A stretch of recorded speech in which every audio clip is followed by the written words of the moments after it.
So today I'm wearing this shirt that came from the wedding of two very dear friends of ours. A young couple who's just at the beginning of their journey of walking together and serving the Lord together as husband and wife. And today in our reading from Genesis 16 to 19, we have another couple, an older couple who's nearing the end of their journey of walking together and serving the Lord together as husband and wife. We're talking about Abraham and Sarah, or before God changed their names, Abram and Sarai. Abraham is known as the father of our faith. And one of the things I love about Abraham is even though throughout the Bible he's presented as this model of what it means to trust God and walk with God, at the same time when we read his story, we see that he's very, very human. And that encourages me because I'm very human as well. But because when I look at Abraham, I see a real person. Because even though he's the father of faith, even though the Bible calls him a friend of God, he has weaknesses, and he has doubts, and he has struggles. The Lord called Abram to himself in Genesis 12, and he makes him a big promise to protect him. He says, whoever blesses you, I'll bless. Whoever curses you, I will curse. Well, soon after that, there was a famine in the land, and Abram and his family had to go to Egypt to look for food. Well, but then Abram got scared because his wife Sarai was beautiful, and he was afraid that Pharaoh, the king of Egypt, would take her for himself, and he'd kill Abram. So rather than trusting God to keep the promises he had just made to protect Abram decides he needs to take things into his own hands and make sure he protects himself. So he lies to Pharaoh and says that Sarai is just his sister.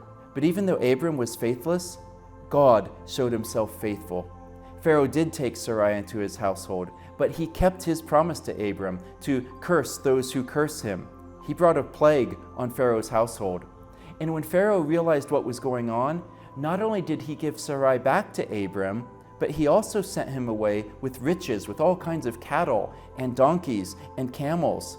In Genesis 15, Abram says, Lord, you promised to make me a great nation, but a great nation requires people, and you haven't even given me one child.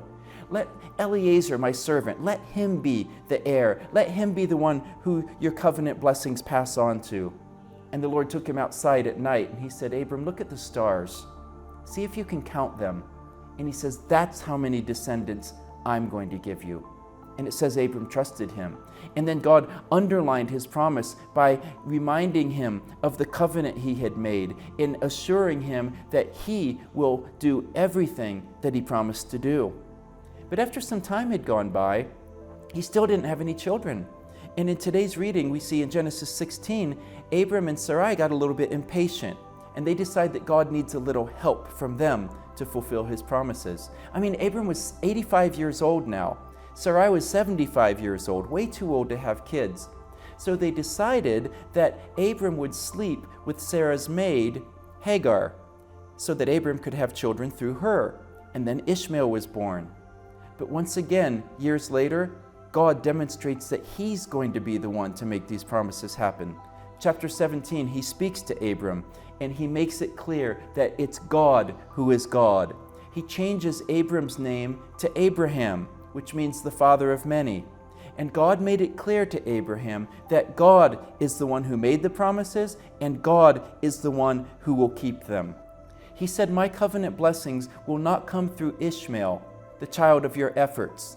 They will come through Isaac, the child of my promises, who will be born not according to anything that you do, but according to my power. And just to confirm that that was real, in chapter 18, the Lord makes a personal visit to Abraham, along with a couple of angels, and he promises that this time next year, Isaac will be born to you. And that's exactly what happened. And not only would he be born, but God promised that the covenant will pass through him. All families of the earth will be blessed through him.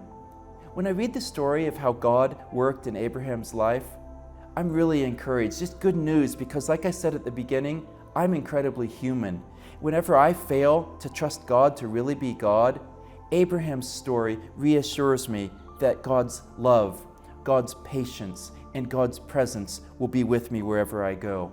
Abraham's story reminds me that when I struggle to trust God to keep his promises, he will not fail to accomplish his purposes in my life and through my life, in his time and in his way.